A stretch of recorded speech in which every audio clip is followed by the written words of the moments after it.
I've talked with people who have been in the government for 30, 40 years, and they said they've never really had the opportunity, although they've tried to make a difference, they've never really had the opportunity. This is the first chance they've had to make a real, lasting impact. They're trading months of ridiculously expensive red tape for minutes of common sense. And their common sense will save, get this, over the next 5 years, $1 billion for the taxpayer. Now, it's clear that you, as federal workers, know how to change the government so that it works much, much better and costs a whole lot less. You have the know-how. All you need is the empowerment to make the change. Several agencies have distributed permission slips to their employees as a symbol of empowerment. These are wallet cards that on one side give the cardholder the responsibility and the authority to make government work better and cost less. The other side says this: ask yourself, number one, is it right for my customers? Number two, is it legal and ethical? Number three, is it something I am willing to be accountable for? Number four, is it consistent with my agency's mission? Number five, am I using my time wisely? Number six, is the answer yes to all those questions? 7, if so, don't ask permission. You already have it. Just do it.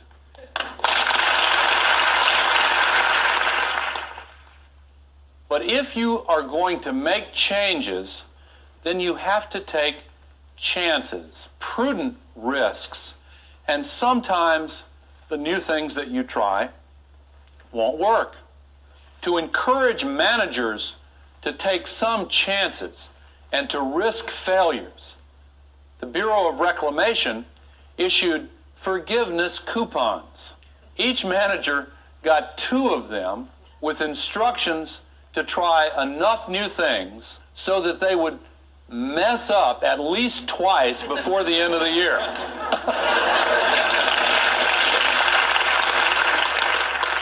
Now, many of these managers will try a lot of new things before they mess up twice.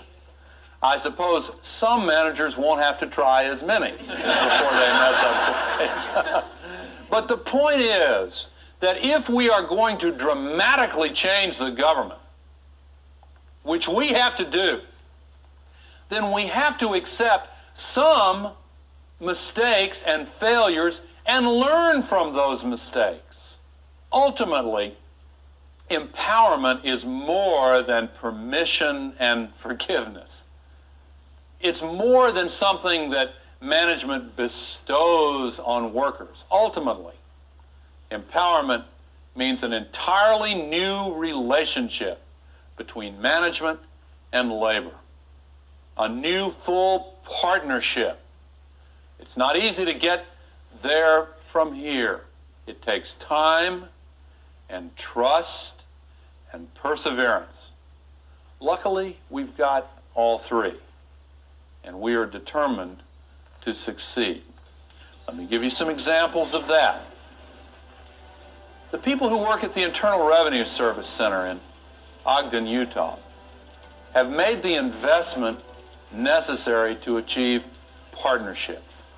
The center director and the local union president have worked hard to keep the communication channels open and honest for several years now.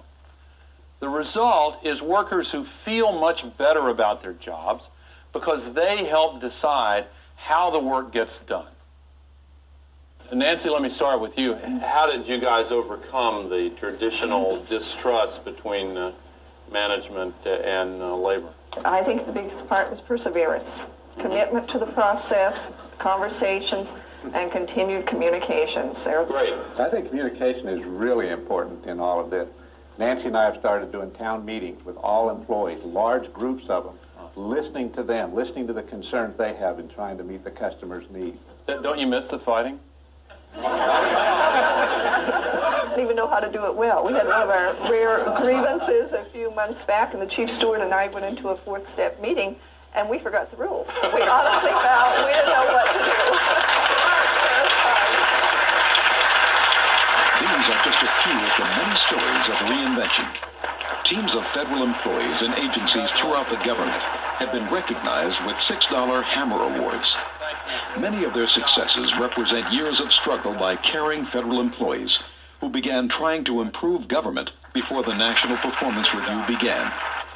The purpose of the Hammer Awards is not to take credit for these successes, but to celebrate them and to seek ways to make improving government less of a struggle. Congratulations. Good job. Do you know why I've told you all these examples of the dramatic changes that regular federal workers have already made?